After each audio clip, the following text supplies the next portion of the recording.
हात वरती करा सगळ्यांनी एकदा जोरात. वा. आपल्या जय घोषाचा आवाज, आपल्या आवाजानं औरंगजेबाची कबर सुद्धा हल्ली पाहिजे. प्रत्येकाचा आवाज कुठपर्यंत गेला पाहिजे? औरंगजेबाच्या कबरीपर्यंत. जो औरंगजेब आपला हिंदू धर्म संपवण्यासाठी आला होता, त्यांनी स्वप्न पाहिलं होतं मराठ्यांचं राज्य संपवून मी परत दिल्लीला जाणार, पण त्याच्या आयुष्यामधलं हे भाग्य तो पूर्ण करू शकला नाही. शेवटी मराठ्यांनी 1707 ला याच मातीमध्ये त्याला गाडलं. आपल्या आवाजाने त्याची कबर सुद्धा अशी थरथरली पाहिजे, असा आवाज प्रत्येकाचा आला पाहिजे. छत्रपती शिवाजी महाराज के. अजून आवाज मला अपेक्षित आहे. कबर त्याची अशी डगमगली, अशी हल्ली पाहिजे, घाम फुटला पाहिजे त्याच्या कबरीला. छत्रपती शिवाजी महाराज के. छत्रपती शिवाजी महाराज के. धर्मवीर छत्रपती संभाजी महाराज के. हरे हरे हरे हरे. तुमच्या माझ्या धमन्यामधलं सळसळणारं रक्त छत्रपती शिवाजी महाराजांची देण आहे कड्यांनो. त्यामुळं काही झालं तरी झुकायचं नाही, वाकायचं नाही, लढायचं. महाराजांनी आपल्याला सांगितलं आयुष्यामध्ये काही झालं तरी झुकायचं नाही, वाकायचं नाही, लढायचं फक्त या महाराष्ट्राच्या मातीसाठी. मी सांगत होतो अनेक मावळ्यांनी स्वतःच्या आयुष्याचं बलिदान दिले दादा, न तुमच्या न माझ्यासाठी. पण छत्रपती शिवाजी महाराज आपल्याला केव्हा कळणार? माझ्या माता मावल्यांनो, छत्रपती शिवाजी महाराज ठरवून जन्माला घातले. काय म्हणतो मी, लक्ष देऊन ऐका. ठरवून जन्माला घातले आपल्याला कसा पोरगा पाहिजे. आधी ठरवलं महासाहेबांनी, शहाजीराजांनी, तेव्हा छत्रपती शिवाजी महाराज जन्माला आले. नाही हो महाराज, मला सांगा इथं महिला मंडळ तुम्ही बसलेले, कोणाकोणाला वाटतं आपल्या पोटी छत्रपती शिवाजी महाराज जन्माला यावे? हात वरती करा बरं. घ्या. कोणालाच वाटत नाही छत्रपती शिवाजी महाराज जन्माला यावे, पण शेजारच्या घरात, आपल्या घरात नको. ते सकाळी सकाळी उठणार, घोड्यावर बसणार, तलवार घेणार, पळणार, त्याची मग भेट कधी होणार? बरोबर आहे का नाही? कोणाच्याही पोटी छत्रपती शिवाजी महाराज जन्माला येत नाही. ऐका, कोणाच्या पोटी येतात? महासाहेब जिजाऊंचे सख्खे भाऊ दत्तोजी जाधव, खेळोजी राजे, अस्लोजी राजे, बाळराजे आणि महासाहेबांचे वडील लखुजीराव जाधव. देवगिरीचा किल्ला संभाजीनगर जिल्ह्यामध्ये आहे. त्या किल्ल्यावर निजामांचं राज्य चाललं होतं.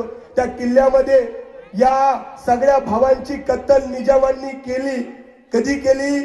बाळ महाराज छत्रपती शिवाजी महाराज पोटामध्ये असताना निजामांनी ही सगळी कत्तल केली. एवढा संघर्ष आणि एवढं कष्ट जी माता सहन करते, तिच्या पोटी छत्रपती शिवाजी महाराज जन्माला येतात. तिच्या पोटी छत्रपती शिवाजी महाराज जन्माला येतात. कोणाच्याही पोटी खऱ्या अर्थानं छत्रपती शिवाजी महाराज जन्माला येत नाही. त्याच्यासाठी संघर्षवान आई खऱ्या अर्थानं जन्माला आली पाहिजे, तेव्हा तिच्या पोटी छत्रपती शिवाजी महाराज जन्माला येतात. नाही हो, महासाहेब या साध्या नव्हत्या. त्यांनी त्यांच्या आयुष्यामध्ये खूप संघर्ष सहन केला, तेव्हा कुठं छत्रपती शिवाजी महाराज जन्माला आले. जी आई खऱ्या अर्थानं संघर्ष सहन करते, तिच्याच पोटी छत्रपती शिवाजी महाराज जन्माला येतात. पण आज आपल्या महाराष्ट्राची खरंच शोकांतिका आहे. आपली आई आज डोहाळे लागले की आज मोबाईल बघण्यामध्ये व्यस्त आहे. बरोबर आहे का नाही? पण मला सांगा, जुन्या इथं काही आज्या बसलेल्या आहेत. आजींनो, तुमचं इंस्टाग्रामवरती अकाउंट होतं का हो? फेसबुकवरती? नाही, नव्हतं. अहो, खऱ्या अर्थानं महाराज जन्माला जर पाहिजे असन, यायच्या असन, तर तुम्हाला आधी सहनच करावं लागेल, तेव्हा कुठं छत्रपती शिवाजी महाराज जन्माला येईल. मी तर एक सांगन, जी आई, माफी मागून बोलतो तुमची महिला मंडळ, जी आई आपल्या मुलाला संस्कार लावू शकत नाही, ती आई वांज राहिलेली बरं. ती आई वांज राहिलेली बरं. कारण की आपल्या पोटी जन्माला आलेल्या पोराला जर आपण संस्कारच लावू शकत नाही, तर ती आई म्हणावी का? नाही, संस्कार आपण आपल्या पोरांना लावलेच पाहिजे. अहो आज आपल्या मराठवाड्याची शोकांतिका आहे. आपली पोरं आज दारू पिऊन मदमस्त होतात, आज कुठंतरी ऍक्सिडेंट होऊन मरतात, त्यांच्या बॉड्या अक्षरशः फावड्यानी भराव्या लागतात. आज आपली पोरं गुटखा मावा खाऊन आज कामधंदे करत नाही. कशासाठी? आपण संस्कारच व्यवस्थित लावले नाही. आपण संस्कार अहो ज्यांच्यासाठी कमवायचंय, ज्यांच्यासाठी प्रॉपर्टी उभी करायची, तेच जर पोरग चांगलं निघालं नाही तर अक्षरशः आई वडील ढसा ढसा रडतात. मला सांगा महिला मंडळ, पुरुष मंडळ, मी तुमच्या पोरासारखा कोणाला वाटतं आपल्या पोटी जन्माला आलेली मुलगी बेवड्याला द्यावी? आपल्या मुलीचं लग्न बेवड्यासोबत हो असं कोणत्या आईला, कोणत्या बापाला वाटतं सांगा? अहो कोणत्याच बापाला, कोणत्याच आईला वाटत नसतं की आपली मुलगी, आपल्या मुलीचं आयुष्य उद्ध्वस्त व्हावं. प्रत्येक बापाला, प्रत्येक आईला वाटत असतं आम्ही आमच्या आयुष्यामध्ये जे कष्ट सहन केले ते आमच्या लेकरा बाळांनी सहन नाही करावे. ते चांगल्या घरात गेली पाहिजे मुलगी, माझी मुलगी ही सोन्यासारखी राहिली पाहिजे असं प्रत्येक बापाला आणि प्रत्येक आईला वाटत असतं. माँसाहेब जिजाऊंनी उभ्या आयुष्यामध्ये छत्रपती शिवाजी महाराजांना संस्कार दिले, पण तुम्ही आम्ही आज संस्कार लावत नाही. ही सगळ्यात मोठी शोकांतिका आहे, सगळ्यात मोठी शोकांतिका आहे. अहो छत्रपती शिवाजी महाराजांनी तुमच्या माझ्यासाठी अनेक अनेक प्रकारचे शोध लावले, पण ते तुम्हा आम्हाला कळले नाही. सगळ्यात मोठी शोकांतिका आहे. आपण म्हणत असतो टॉयलेटचा शोध आता लागला, पण नाही. टॉयलेटचा शोध हा छत्रपती शिवाजी महाराजांच्या काळामध्ये लागला. दादांनो, कधीतरी रायगडावरती तुम्ही जा, रायगडावर 7 राण्यांचे महाल आहेत. त्या महालामध्ये तुम्ही गेल्याच्या नंतर तुम्हाला कळेल महाराजांच्या काळामध्ये टॉयलेटचा शोध लागला. ते रायगडावर गेल्याच्या नंतर आजही आपल्याला बघायला मिळतात. आपल्या गावामधलं गटार आहे ना, त्याला ड्रेनेज म्हणतो, त्याचा शोध सुद्धा छत्रपती शिवाजी महाराजांनी लावला. कधीतरी रायगडावरती जा, रायगडावर वाडेश्वराचं महादेवाचं मंदिर आहे, तिथं कुशीवरचा तलाव आहे. त्या तलावाच्या शेजारी महाराजांच्या काळातलं पाणी व्यवस्थापन, गटार व्यवस्थापन त्या ठिकाणी आपल्याला बघायला मिळतं. हे छत्रपती शिवाजी महाराज तुम्हा आम्हाला कधी कळणार? अहो तुमचं माझं आत्ताचं सरकार पूल बांधतं, पुलांचं बांधकाम करतं, ब्रिज बांधतं, पण आपल्या डोळ्या देखत बांधलेला पूल आपल्या डोळ्या देखत पडतो. पण महाराजांच्या काळामध्ये बांधलेला दगडी पूल आजही आपल्याला जशाचा तसा बघायला मिळतो. कधीतरी प्रतापगडावरती जा, प्रतापगडावर गेल्याच्या नंतर प्रतापगडात शेजारी पुणेवाडी नावाचं गाव आहे, त्या गावामध्ये महाराजांनी बांधलेला दगडी पूल आजही आशाची आशा जिवंत आहे. हे छत्रपती शिवाजी महाराज तुम्हा आम्हाला कधी कळणार? नुसतं डीजे पुढे नाचून आणि महाराजांची जयंती करून महाराज कळणार नाही. माझ्या तरुण मित्रमंडळांनो, तुम्ही एवढा कार्यक्रम आयोजन केला, ऐका, पुढच्या वर्षी इथं कुठलाही व्याख्याता बोलवायचा नाही, त्याला कुठलाही मानधन द्यायचं नाही. एक करायचं, शिवजयंतीच्या दिवशी पोरांना उठायचं, एक गाडी करायची, पिकअप करायचा, त्याच्यामध्ये बसायचं आणि महाराष्ट्रातला कुठला तरी एक गड निवडायचा, त्या गडावरती जायचं, दिवसभर स्वच्छता करायची, त्या गडांचं संवर्धन करायचं. कारण की आज पोरांनो गडकिल्ले पडत चालले, छत्रपती शिवाजी महाराजांनी निर्माण केलेले गडकिल्ले पडत चालले. ज्या गडकिल्ल्यांसाठी अनेक मावळ्यांनी स्वतःचं रक्त सांडलंय दादांनो, ज्या महाराष्ट्रासाठी गडकिल्ल्यांनी स्वतः झुंज दिली, ज्या बुरुजांनी तुम्हा आम्हाला वाचवलं, आपल्या मावळ्यांना वाचवलंय, ते गडकिल्ले आज पडत चालले, ढासळत चालले.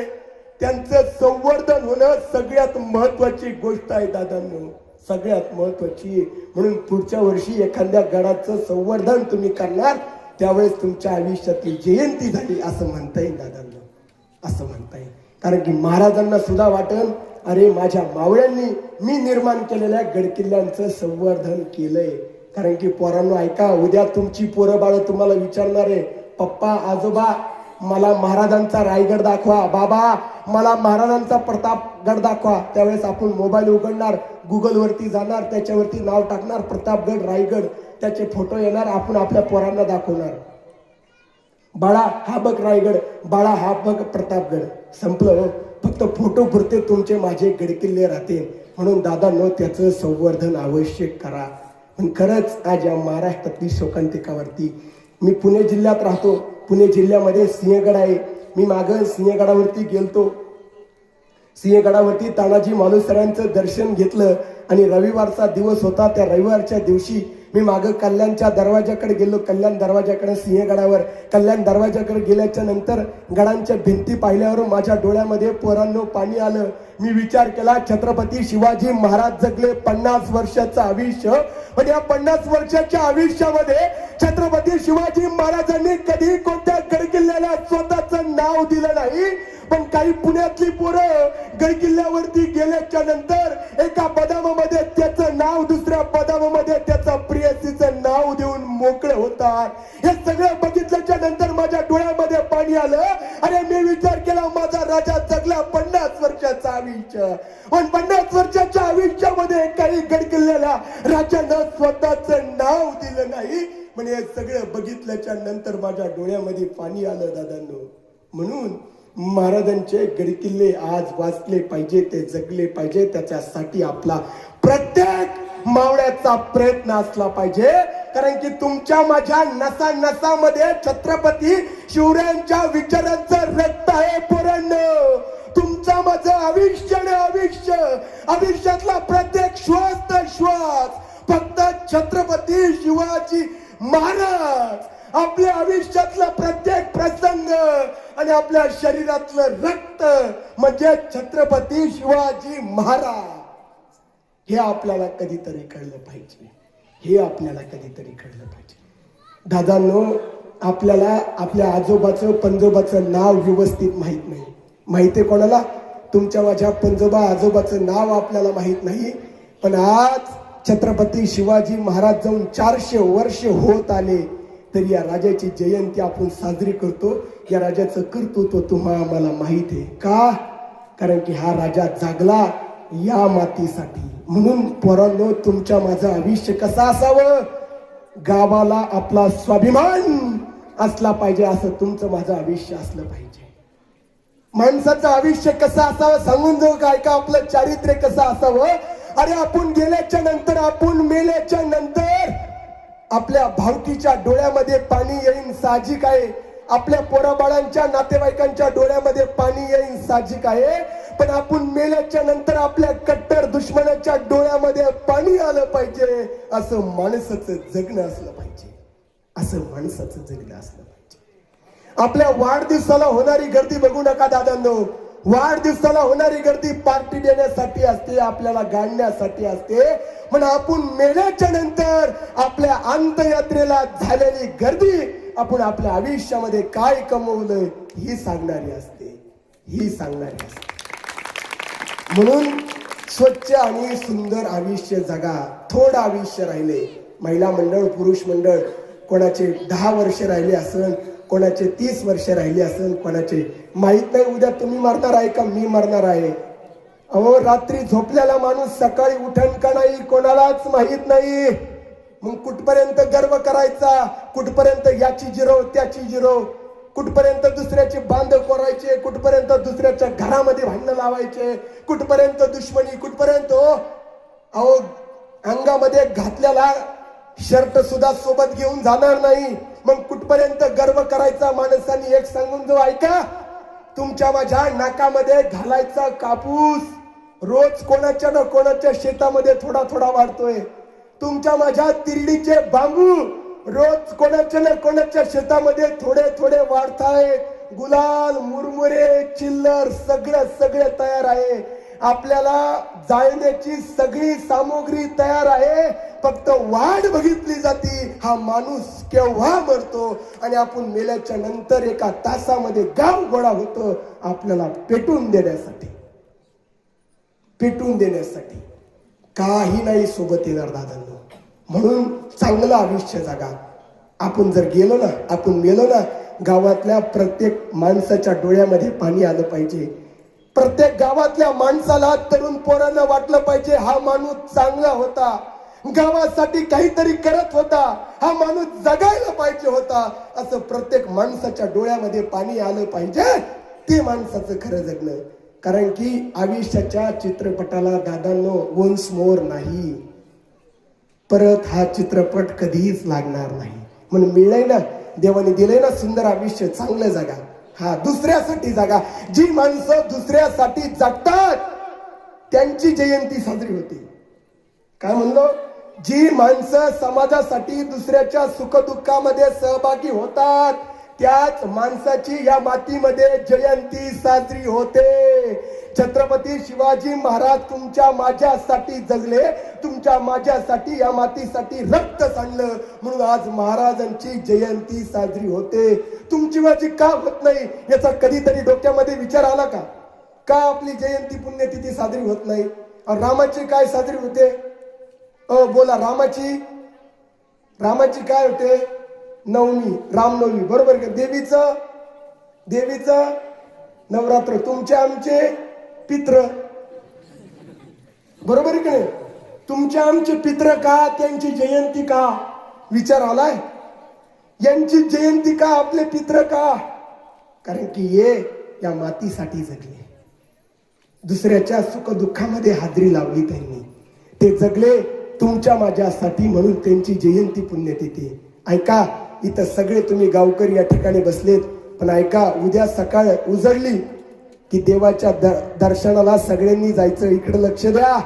सगळे देवाच्या दर्शनाला गेलेत की देवाच्या चरणावरती नतमस्तक व्हायचं आणि ज्या माणसाबरोबर तुमचे भांडणं आहेत, ज्या माणसाबरोबर तुमची दुश्मनी आहे, त्याच्या दारामध्ये जायचं, त्याचं दार वाजवायचं आणि त्याला सांगायचं. तो दार वाजवल्याच्या नंतर घरातून बाहेर येईन, तुमच्यावर तो चिडन, काय रे कशाला माझ्या दारामध्ये आला? मग त्याला म्हणायचं, हे दादा ऐक ना, किती दिवस आपण जगणार आहे? अरे तुला माहित नाही उद्या तू मारणार की मला माहित नाही मी उद्या मारणार? अरे जेवढं आयुष्य मिळेल ना गड्या आनंदात जगू, या अख्ख्या सारणी गावाला दाखवून देऊ की आपली मित्रता किती कट्टर आहे. बघा, त्याच्या डोळ्यामध्ये पाणी आल्याशिवाय राहणार नाही, तुमच्या सुद्धा डोळ्यामध्ये पाणी आल्याशिवाय राहणार नाही. त्याला घट्ट मिठी मारा आणि सांगा, आजपासून तुझी माझी दुश्मनी संपली. दादा जाताना तू काही घेऊन जाणार नाही आणि मी सुद्धा काही घेऊन जाणार नाही. फक्त उरलंय ना आयुष्य, तेवढं गड्या आनंदात जगू, या गावासाठी, आपल्या लेकरांबाळासाठी चांगलं जगू. बस, तो दिवस तुमच्या आयुष्यातला सगळ्यात मोठा ठरणार आहे. छत्रपती शिवाजी महाराजांसाठी मावळे मरायला स्पर्धा करत होते. राजा मी मरतो, महाराज मी मरतोय, आपल्याला लोक मारायला टपलेत. छत्रपती शिवाजी महाराजांसाठी मरायला माणसं भांडण करत होते आणि आपल्याला लोक मारायला टपलेत. किती फरक आहे? महाराजांसाठी तानाजी मालुसरे म्हणायचं, राजा मी मरतो. बाजीप्रभू देशपांडे म्हणायचे, महाराज मी मरतो. शिवा काशीद म्हणायचा, महाराज मी मरतो. हो, प्रत्येक जण छत्रपती शिवाजी महाराजांसाठी स्वतःच्या संसाराचं वाटोळं करायला तयार होते. तुमच्या माझ्यासाठी माणसं का मरत नाही? कारण की आपलं जगणं या मातीसाठी नाही. आपलं जगणं फक्त माझी बायको, माझे पोरं, माझी शेती संपलं. कधीतरी स्वतःच्या ताटातला एक घास या गावासाठी द्या. कधीतरी तुम्हाला 100 रुपये मिळले ना, त्याच्यातले 10 रुपये गावासाठी द्या. तेच तुमच्या आयुष्यामध्ये कामाला येणार नाही. बाकी काय कामाला येणार? तुम्ही मेल्याच्या नंतर तुमचं सरण रचल्यावरती कानामध्ये गळ्यामध्ये जर काही असेल, एखादीची नजर गेलं की माणसं हळूच म्हणतात, गळ्यात राहिले, घे काढून, घे काढून. काही नाही. म्हणून विचार करा, आजपासून महाराजांसाठी माणसं मरायला तयार होती. इतिहासातला एक प्रसंग सांगतो, ऐका. जुलैचा महिना होता, आषाढाचा महिना होता. महाराष्ट्रामध्ये धोधो पाऊस पडत होता, प्रचंड पाऊस पडत होता. आषाढाचा महिना होता आणि कोल्हापूर जिल्ह्यामध्ये पन्हाळा होता, पन्हाळा किल्ला. त्या किल्ल्याला सिद्धी मसूद अजगराने एखाद्या झाडाला विळका मारावा तसा विळका मारला. वेढा एवढा मजबूत केला की महाराजांना वेड्यामधून निसटण्यासाठी प्रॉब्लेम झाला. आणि महाराजांच्या बरोबर होते 60 वर्षाचे म्हातारे बाजीप्रभू देशपांडे आणि त्या ठिकाणी फुलाजी प्रभू देशपांडे आणि 600 बांधल. महाराज म्हणू लागले, काही झालं तरी या किल्ल्यामधून आपण बाहेर पडणं गरजेचं आहे. आणि 2 महिने झालते एका मावळ्याला स्वराज्यामध्ये येऊन, त्याचं नाव होतं शिवा काशीद. नावी समाजाचा पोरगा, ज्याला 2 महिने झालते स्वराज्यामध्ये येऊन शेम टू शेम महाराजांसारखा दिसायचा. महाराज म्हणले, शिवा काशीदला बोलवा. ताबडतोब बांधवा. तसा शिवा काशीद महाराजांपाशी आला आणि महाराजांना म्हणू लागला, राजा मला बोलवलं जी. बघा, छत्रपती शिवाजी महाराज त्या नाव्याच्या पोराला म्हणतात, ए शिवा ऐक, शेम टू शेम माझ्यासारखं दिसतोस ना, हे माझे कपडे तू परिधान कर. त्यांनी महाराजांचे कपडे परिधान केले, शेम टू शेम महाराजांसारखं दिसायला लागला. कानामध्ये कुंडल घातले आणि तो महाराजांच्या समोर आला. महाराजांच्या डोळ्यामध्ये पाणी होतं. छत्रपती शिवाजी महाराजांच्या डोळ्यामध्ये पाणी होतं. तो शिवा काशीद विचारू लागला, महाराज तुमच्या डोळ्यामध्ये पाणी का? महाराज तुमच्या डोळ्यामध्ये पाणी का? त्यावेळेस महाराज त्या शिवा काशीदला म्हणू लागले, ए शिवा, अरे माझे कपडे तू परिधान केलेस ना, ऐक, तुला माहितीये का तू कुठं चालला? हे कपडे घालून तू कुठे चालला तुला माहितीये का? तसं तो शिवा काशीद हसत हसत म्हणतो, महाराज मला माहितीये की मी मरणाला चाललोय. महाराज मी मरायला चाललो, मरणाला मिठी मारायला चाललो. महाराज मला माहित आहे हे कपडे घालून मी मरणाला मिठी मारायला चाललो. मग महाराज तुमच्या डोळ्यामध्ये पाणी का? का रडताय तुम्ही? का तुमच्या डोळ्यामध्ये पाणी? महाराज तुमच्यासाठी असे शिवा काशीद लाख मरायला तयार होतील, पण तुमच्या डोळ्यामध्ये पाणी येऊ देऊ नका.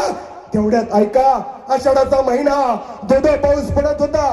पालखीमध्ये शिवा काशीद बसला. पालखी पन्हाळ्याच्या खाली उतरली आणि उतरल्याच्या नंतर सिद्धी जवळला वाटलं आता शिवाजी ताब्यात आला. तो आनंद झाला.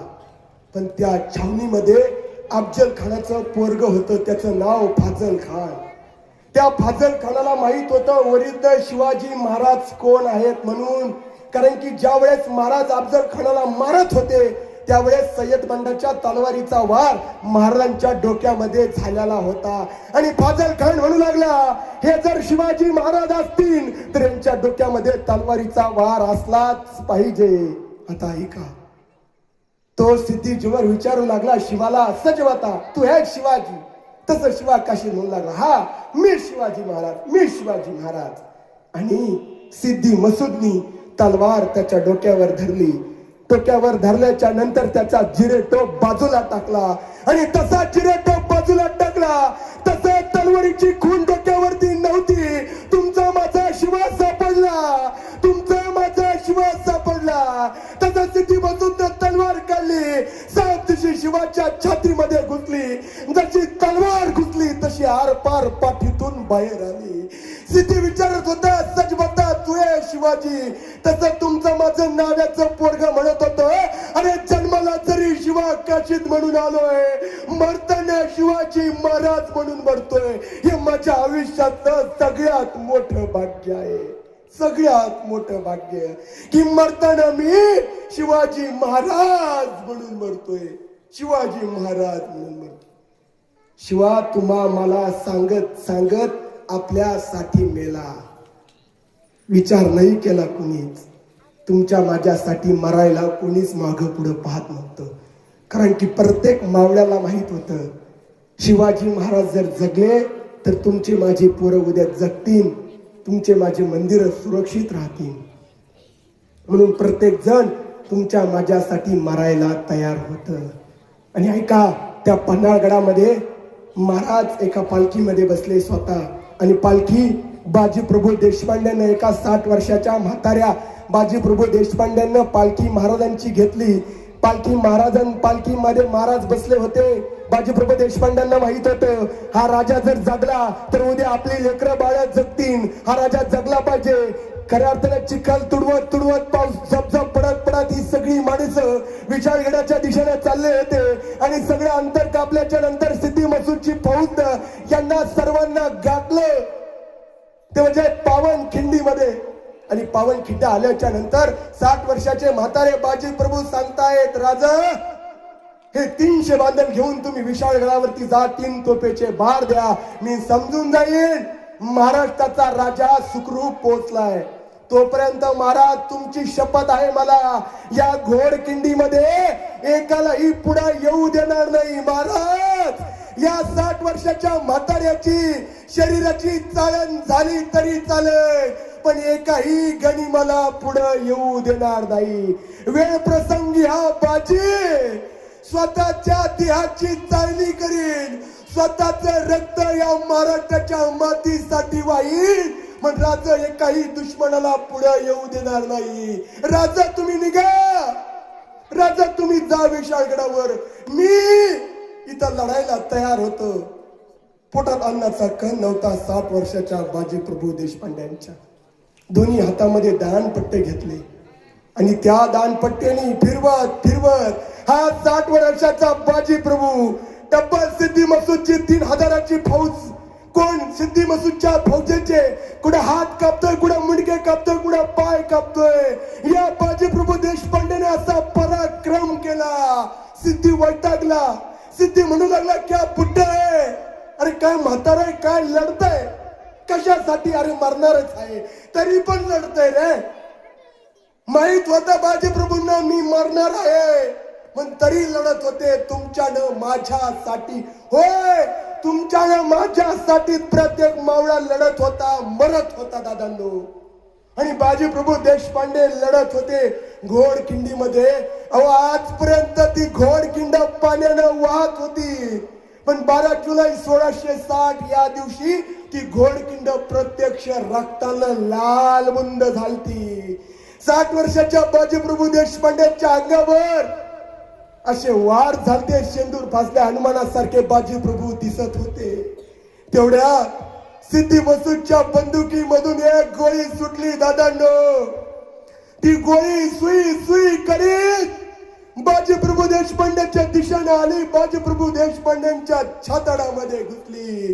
तसा 60 वर्षाचा बाजीप्रभू मातीमध्ये कोसळला. तेवढा 3 तोफेचा बार झाला. मातीमध्ये पडल्याच्या नंतर श्वासानं उंच माती उडाली. त्या उंच उडाल्या मातीला बाजीप्रभू सांगत गेला, अरे सांगा माझ्या राजाला, हा बाजी मातीत मेलाय. अरे नुसता मातीत नाही मेला, तर या महाराष्ट्राच्या मातीसाठी मेलाय, महाराष्ट्राच्या मातीसाठी मेलाय, तुमच्यानं माझ्यासाठी मेलाय. हे सांगत सांगत 60 वर्षाचे बाजीप्रभू गेले. हो, आजही तुम्ही कधी कोल्हापूर जिल्ह्यात गेला माझ्या मित्रांनो, ती पावनखिंड बघा. त्या पावनखिंडीला कान लावा. ती पावनखिंड सांगते, होय आम्हीच 300 बांधलांनी प्राण वाचवले या स्वराज्याचे. पावनखिंडीतला मातीला सुगंध आहे बाजीच्या त्यागाचा. पावनखिंडीतल्या मातीला सुगंध आहे बाजीच्या त्यागाचा. जर तिथं मुठभर माती उचलली, पाण्यात टाकली, तर पाण्यालाही रंग चढेल बाजींच्या रक्ताचा, बाजींच्या रक्ताचा. एकदा सगळ्यांनी हात वरती करा. सगळ्यांनी एकदा आपण जय घोष करू. छत्रपती शिवाजी महाराज की, छत्रपती शिवाजी महाराज की. हरे हरे हरे हरे. वा, प्रत्येक तुमच्या प्रत्येक नसा नसामध्ये छत्रपती शिवरायांचं चरित्र असं भिनभिनलं पाहिजे. तेव्हा आपल्याला छत्रपती शिवाजी महाराज करेल. नुसती जयंती साजरी करण्यात काही अर्थ नाही. कळले पाहिजे छत्रपती शिवाजी महाराज कोण होते म्हणून, संभाजी महाराज कोण होते म्हणून. अहो छत्रपती शिवाजी महाराज तर जगले, पण आपल्या पोराला सुद्धा या मातीसाठी मरायला शिकवलं. तुमचे माझे बाप जाते आपल्याला जमिनी देतात. कोणाचा बाप 10 एकर देऊन जातो, कोणाचा बाप 20 एकर देऊन जातो, कोणाचा बाप 100 एकर देऊन जातो. पण छत्रपती शिवाजी महाराजांना आपल्या बापाने काय दिलतं? एक राजमुद्रा आणि एक झेंडा दिलता आणि सांगितलं, जा बाळा याच्या जीवावर स्वतःच राज्य निर्माण कर. हे आपल्याला कधी कळणार? तुमचे माझे बाप जाते कोटी रुपयाची प्रॉपर्टी देऊन जातात, पण छत्रपती शिवाजी महाराजांना कुठली कोटी रुपयाची प्रॉपर्टी नव्हती दिली, तरी महाराज जगत राहिले आणि आपल्या पोरांना सुद्धा घडवलं. मातांनो, आपले पोरं घडवत असताना संभाजी महाराजांसारखे, शिवाजी महाराजांसारखे घडवा. हा, चांगले उत्कृष्ट प्रकारचे पोरं घडवा. बघा, जसं बीज पेरलं तसं उगवत असतं. तुम्ही गांजाचं झाड लावलं, त्याला आंब्याची फळे येणार आहे का? येणार आहे का? त्याला काय येणार? गांजाच येणार. म्हणून तुम्ही ठरवा काय लावायचंय, कशी पोरं घडवायची. मी मोगा सांगून गेलो, जी आई संस्कार लावू शकत नाही ती वाहन राहिलेली बरं. संस्कार चांगले लावा, चांगले पोरं घडवा. गावासाठी, या देशासाठी आपली पोरं मेले पाहिजे. अहो सातारा जिल्ह्यामध्ये जा, सातारा महाराष्ट्रातला असा पहिला जिल्हा आहे, त्या गावातलं, त्या जिल्ह्यातलं प्रत्येक घरातलं पोरग आज आर्मीमध्ये, प्रत्येक घरातलं पोरग आज आर्मीमध्ये आपल्यासाठी मरायला तयार होतं. स्वाभिमान असला पाहिजे त्या जिल्ह्याचा आपल्याला, हा स्वाभिमान असला पाहिजे. अशी पोरं घडवा, आपल्याला आनंद वाटला पाहिजे. आमच्या आळंदीमध्ये एक घटना घडली, ऐका. एका 8 वर्षाच्या पोरानं संपूर्ण ज्ञानेश्वरी पाठ केली. ज्ञानेश्वरी माहितीये, ज्ञानेश्वर महाराजांनी लिहिलेली, अहो संपूर्ण पाठ केली. 8 वर्षाच्या पोरानं पेपरला सुद्धा आलतं. मुलाखत घेणारे त्याच्या आईकडे गेले आणि त्याच्या आईला म्हणाले, कसं शक्य, एक 8 वर्षाचं पोरग ज्ञानेश्वरी कसं पाठ करू शकतं? त्यावेळेस ती आई म्हणू लागली, ज्यावेळेस हे पोरग पोटामध्ये होतं त्यावेळेस माझ्या हातामध्ये मोबाईल नव्हता, मी इंस्टाग्राम बघत नव्हते, फेसबुक बघत नव्हते, काही नव्हते करत. हे पोरग पोटामध्ये असताना माझ्या हातामध्ये होती ज्ञानेश्वरी. ती ज्ञानेश्वरी मी एवढी वाचली, तिचं मनन चिंतन एवढं केलं, ती प्रत्येक ओळी मी माझ्या जीवनामध्ये उतरवली आणि माझ्या पोटी हे पोरग आलं. त्या पोरानं 8 वर्षामध्ये ज्ञानेश्वरी पाठ केली. सत्य घडलेली घटना आहे. अशी पोरं गुणवान खऱ्या अर्थाने मुलं जन्माला घाला. अहो आपलं पोरग जर डॉक्टर झालं ना, आपलं पोरग, तर बापाला वाटतं, अरे दुसऱ्याच्या शेतामध्ये मी दिवसभर राबायचो. आई म्हणती, अरे मी दुसऱ्याच्या शेतामध्ये खुरपायला जायची, पण माझ्या पोरानं आज कष्टाचं चीज केलं. त्यावेळेस आईच्या डोळ्यामध्ये पाणी येतं आणि बापाच्या डोळ्यामध्ये सुद्धा पाणी येतं.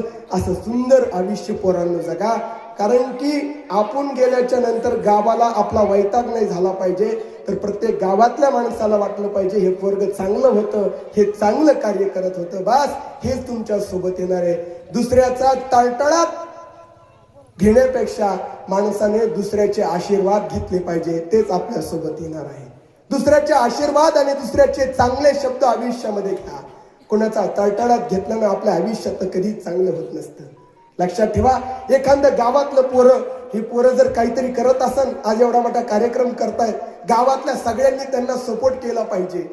ही पोरं चांगली कार्यक्रम करतायत. जो वाईट करतो ना त्याला वाईटच म्हणलं पाहिजे, जो चांगलं करतो त्याला चांगलंच म्हणलं पाहिजे. कारण की एखादं पुढे जात असेल ना आपल्या गावातलं, त्याला सगळ्यांनी सपोर्ट द्या. त्याला म्हणा, बाबा तू काहीतरी करतोय ना, तू पुढे चल, आम्ही तुझ्या मागे आहे. नाहीतर त्याचं पाय ओढून काही होणार नाही.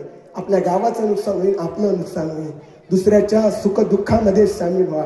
जी माणसं दुसऱ्याच्या सुख दुःखामध्ये सामील होतात ना, त्यांच्या आयुष्यातले सगळं दुःख परमेश्वर बाजूला करत असतो.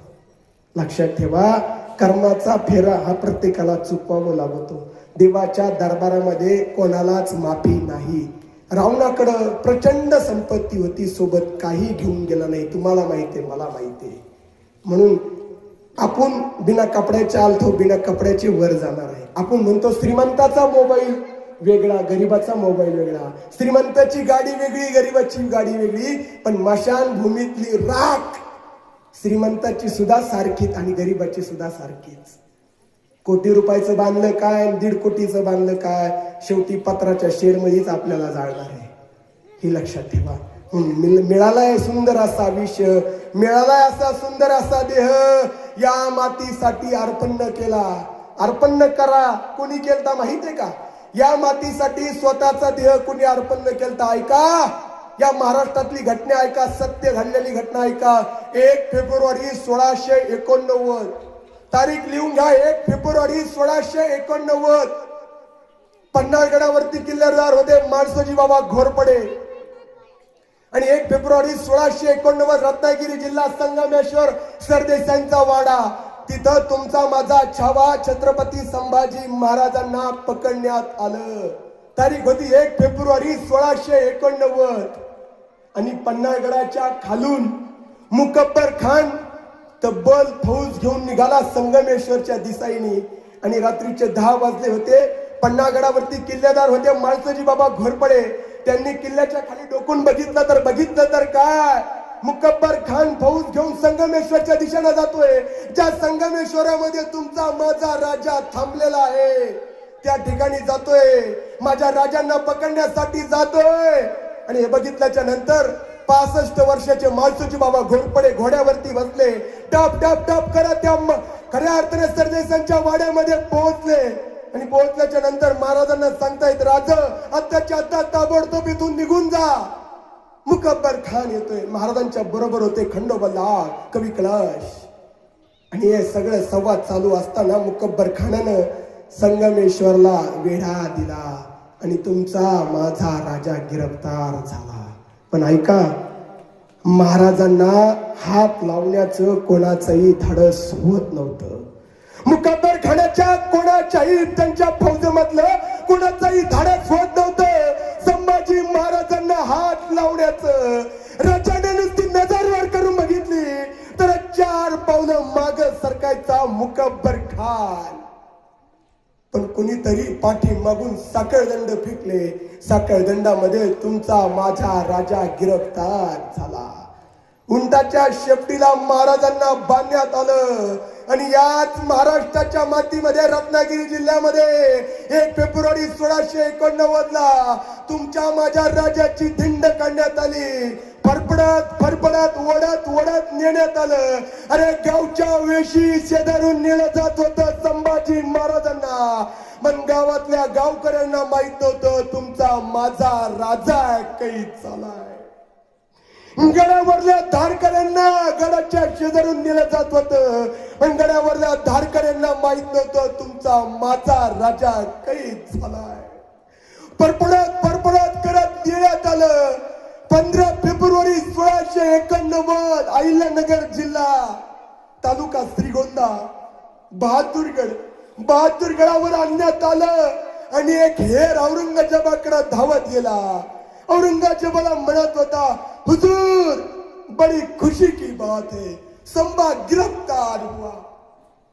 औरंगजेबानं त्याच्या डोक्यावरला ताज उचलून ठेवला होता. त्यांनी शपथ खाल्ली होती, जोपर्यंत संभाजीला पकडणार नाही तोपर्यंत डोक्यावरती ताज घालणार नाही. तो पळत आपल्या छावणीमध्ये गेला, ताज उचलला, डोक्यावरती घातला. तो आनंद झाला. आणि त्याला माझ्या समोर आणा, लाया जाए उसे मेरे नजरों के सामने. संभाजी महाराजांना औरंगजेबाच्या समोर आणण्यात आलं. औरंगजेब म्हणत होता, संभा झुक जा हमारे सामने. तसं तुमचा माझा छावा म्हणत होता, नाही आम्ही झुकू महादेवा पुढे, आम्ही झुकू छत्रपती शिवाजी महाराजांसमोर, तुझ्यासारख्या कुत्र्या समोर आम्ही झुकणार नाही. त्या डोळ्यानं संभाजी महाराज त्या औरंगजेबाला उत्तर देत होते. औरंगजेब म्हणत होता, मेरे नजर के सामने उसे लेके जाओ उसे पाच में लेके जाओ. धिंड काढा त्याची, या बहादूरगडावरती धिंड काढा. अहो लोक घरावरती चढत होते संभाजी महाराजांना बघण्यासाठी. कसाय संभाजी, अरे दिसतो कसाय संभाजी, बघू द्या. एकमेकाच्या अंगावरती चढत लोक बघत होते संभाजी महाराजांची धिंड. अरे कोणीतरी दगड मारायचं, संभाजी महाराजांच्या अंगामधून रक्त निघायचं. अब इतिहासाचं वर्णन करते, त्या दिवशी संभाजी महाराजांच्या अंगावरती मल मूत्र विष्ठा टाकण्यात आली तुमच्या माझ्या राजांच्या अंगावरती. कोणीतरी यायचं, तलवारीनं सपकंदिशी वार करायचं, देहामधून नुसतं रक्त बाहेर पडायचं. औरंगजेब म्हणत होता, याचे डोळे पहिले काढा, आत्ताच्या आत्ता ताबडतोब याचे डोळे काढा. अहो ज्या डोळ्याने छत्रपती शिवाजी महाराजांचं स्वराज्य बघितलं, ज्या डोळ्याने महाराष्ट्र बघितला, त्या डोळे आता काही क्षणामध्ये जाणार होते. लाल बुंद तापलेल्या सळ्या हापशी घेऊन आला. जो सैनिक सळ्या घेऊन आला ना, तो सैनिक संभाजी महाराजांना म्हणतो, हे बाळा झुकणार रे, हे बाळा वाघ, अरे बघवत नाही रे तुझी हालत, अरे तू छत्रपती शिवाजी महाराजांचा पोरगा, अरे बघवत नाही, हे राजा झुकणार रे, हे राजा वाघ. त्याचा राजा म्हणतो, हे तू तुझं काम कर, तू तुझं काम कर. त्याचा लाल बुंदा तापलेल्या सळ्या छत्रपती संभाजी महाराजांच्या डोळ्याच्या दिशेने येत होत्या. जशा सळ्या समोर आल्या, सापकंदिशी डोळ्यामध्ये शिरल्या आणि शिरल्याच्या नंतर महाराजांचे फक्त राहिले होते डोळ्यामध्ये बुबळ. ते बुबळ सुद्धा थोड्या वेळात खाली पडले. जमिनीवर पडलेल्या बुबड्यांनी छत्रपती संभाजी महाराजांना प्रश्न केला, हे राजा, अरे झुकला असता, वाकला असता रे, अजून आई आरामात कित्येक वर्ष जगला असताना रे. या राजा स्वस्त आहे कुणासाठी रे? तुमच्यानं माझ्यासाठी संभाजी महाराज स्वसत राहिले. होय, तुमच्यानं माझ्यासाठी स्वसत राहिले. डोळे काढले तरी या जिभेमध्ये होतं फक्त जगदंब जगदंब. औरंगजेबानं परत विचारलं, संभा, ए संभा, झुक जा. अरे वाट वेड्या, अरे उरलेला आयुष्य आनंदात जगशील. अरे आमच्याकडे ये, करोड रुपयाची तुला जहागिरी प्रॉपर्टी देतो, ये आमच्याकडं. तसं संभाजी महाराज म्हणते, अरे हा कुत्र्या, हा संभाजी आयुष्यामध्ये कोणासमोरही झुकला नाही. ताट मानेनं जगायला शिकवलंय आम्हाला छत्रपती शिवाजी महाराजांनी. हा संभाजी कोणापुढे झुकला नाही. अरे तू जरी या देशाचा आलमगीर असशील, अरे तू जरी या देशाचा आलमगीर असशील तरी हा संभाजी आयुष्यामध्ये कोणासमोरही झुकला नाही. वेळ प्रसंगी हा संभाजी या मातीसाठी मरल, पण कोणासमोर झुकणार नाही. तसं औरंगजेब म्हणतोय, जीभ काढा, याची जीभ काढा, आत्ताच्या आत्ता ताबडतोब याची जीभ काढा. आणि जीभ काढण्याचं ठरवलं. संभाजी महाराज तोंड उघडायला तयार नाही. तसं दोन सैनिक पुढे आले. संभाजी महाराजांचं नाक घट्ट पकडलं आणि श्वास घेण्यासाठी तोंड उघडलं. जसं तोंड उघडलं तसं सांडशी पक्कड पुढे आली. संभाजी महाराजांची जीभ अशी साफ गतीशी ओढली. जशी संभाजी महाराजांची जीभ ओढली तसं महाराजांच्या तोंडामधून रक्त पडलं खाली. वळवळत करणारी जीभ जमिनीवरती पडली होती. ती सुद्धा म्हणत होती, ए राजा, अरे झुकला असता, वाकला असता रे, आई शरमात जगला असताना रे. ए पोरा, अरे कोणासाठी सगळं सहन करतोय रे? तुमच्यानं माझ्यासाठी सगळं सहन करत. औरंगजेब म्हणू लागला, डोक्याच्या केसापासून तर पायाच्या नखापर्यंत याच्या अंगाचं चामडं सोला. अहो बोकड सोलावं तसं संभाजी महाराजांच्या अंगाचं चामडं सोलण्यात आलं. तिखट मिठाचं पाणी संभाजी महाराजांच्या अंगावर जसं पडलं तसं चर शरीर झालं. त्या तिखट मिठाच्या पाण्याने शरीर हालायला करू लागलं, पण तोंडामध्ये होतं फक्त जगदंब जगदंब जगदंब. औरंगजेब म्हणत होता, याच्या पायाची बोट काढा, नख काढा, सर्व सर्व काढा. आणि शेवटी 11 मार्च 1689 गुढीपाडव्याच्या आदल्या दिवशी छत्रपती संभाजी महाराजांचं मस्तक कलम करण्याची आज्ञा झाली. आळंदी शेजारी तुळापूर आहे. त्या तुळापूरमध्ये 3 नद्यांचा संगम इंद्रायणी, भीमा, भामा ती शांतपणे वाहत होती. त्या ठिकाणी आणण्यात आलं संभाजी महाराजांना. आणि औरंगजेब म्हणत होता, याचं मुंडकं आत्ताची आत्ता कलम करा. आणि सजा शेवटची तारीख होती 11 मार्च 1689. औरंगजेब म्हणत होता, याचं मस्तक कलम करा. काही नव्हतं राहिलं. जीभ नव्हती राहिली, डोळे नव्हते राहिले, पाय नव्हते राहिले.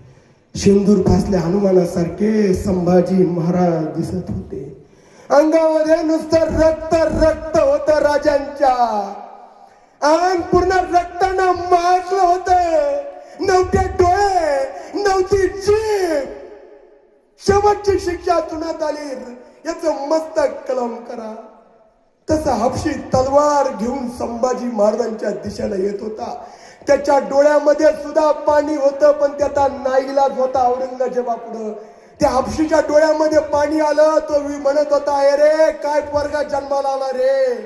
कोणाच्या पोटी तू जन्माला आला रे? हे पोरा का सगळं सहन करतोय? झुकणार रे? त्या औरंगजेबाच्या पायावरती झुक वेड्या. अरे उरलेलं आयुष्य तरी आंधळपणात जगशील. झुकणार रे? का सगळं सहन करतोय? तसं संभाजी महाराज म्हणतात, तू तुझं काम कर. बोलता येत नव्हतं, पण तरी विचारानं संभाजी महाराज सांगत होते, तू तुझं काम कर. तसं तलवार पुढे आली. आता संभाजी महाराजांचं मस्तक कलम होणार दादांनो. मस्तक जाणार. जे मस्तक झुकलं जगदीश्वरा पुढं, जे मस्तक महादेवांपुढे झुकलं, जे मस्तक झुकलं छत्रपती शिवाजी महाराजांच्या चरणाजवळ, जे मस्तक झुकलं माँसाहेब जिजाऊंच्या पुढं, जे मस्तक झुकलं या महाराष्ट्रापुढं, ते मस्तक आता जाणार होतं काही क्षणामध्ये, काही मिनिटामध्ये. तलवार पुढे आली, जशी तलवार पुढे आली तसे छत्रपती संभाजी महाराजांचं मस्तक धडा वेगळं झालं. या देहामधून रक्ताचे काही थेंब इंद्रायणीच्या डोळ्यामध्ये पडले. ती इंद्रायणी सुद्धा थरारली, शहारली. ती इंद्रायणी म्हणत राहिली, ए संभा, आजपर्यंत बाळा तुझं शौर्य बघितलं, ए बाळा आजपर्यंत तुझा पराक्रम बघितला, हे राजा का झुकला नाही रे, का वाकला नाही त्या औरंगजेबासमोर. अरे झुकला असता, वाकला असता, आई शरणात जगला असता, पण नाही, शेवटच्या क्षणापर्यंत माझा राजा तुमच्या माझ्यासाठी औरंगजेबासमोर झुकला नाही. म्हणून आपल्या मंदिरावरल्या कळा सुरक्षित आहे, आपल्या अंगणातली तुळस त्यांच्यामुळे सुरक्षित आहे, त्यांच्यामुळे आपल्या कपाळावरलं कुंकू सुरक्षित आहे. कुणामुळं? धर्मवीर छत्रपती संभाजी महाराजांमुळं. शेवटी औरंगजेब म्हणू लागला, अरे सचमुच छावा है, छावा शेर का.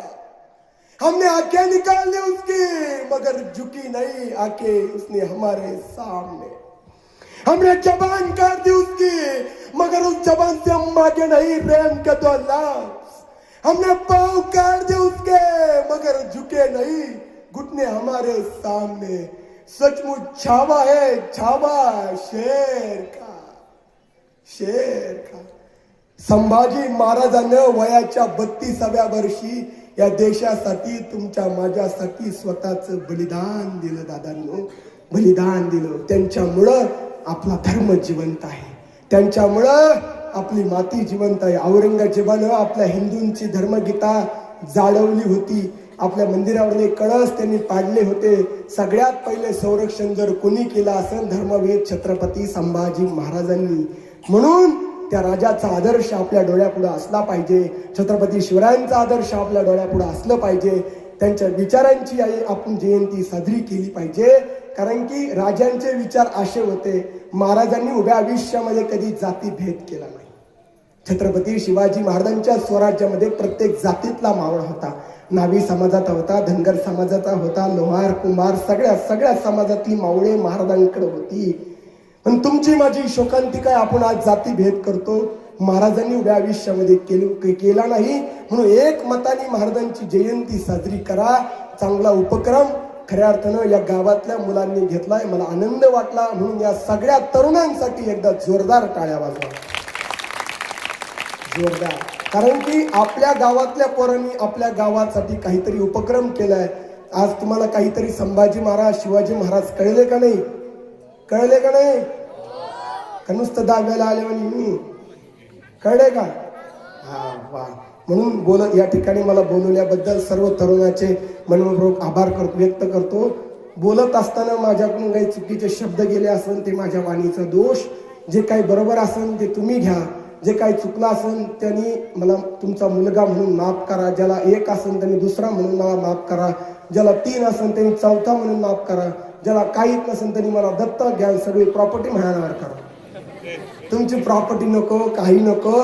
तुमच्या कौतुकाची थाप फक्त पाठीवरती पडू द्या, जेणेकरून छत्रपती शिवाजी महाराज, संभाजी महाराजांचे विचार महाराष्ट्रभर करण्याचा मी प्रयत्न करेन. आणि ऐका, येणाऱ्या 26 आणि 27 फेब्रुवारीला तुमच्याकडे टीव्ही आहे का? टीव्ही तुमच्या टीव्हीवर मी येणार आहे. चॅनल आहे सन मराठी. सकाळी 8 ते 10, 26 आणि 27 फेब्रुवारीला सगळ्यांनी पहा. जसं तुम्ही या ठिकाणी ऐकलं तसं कीर्तनाच्या माध्यमातून सुद्धा तुम्हाला अतिशय चांगल्या प्रकारे ऐकायला मिळणार आहे.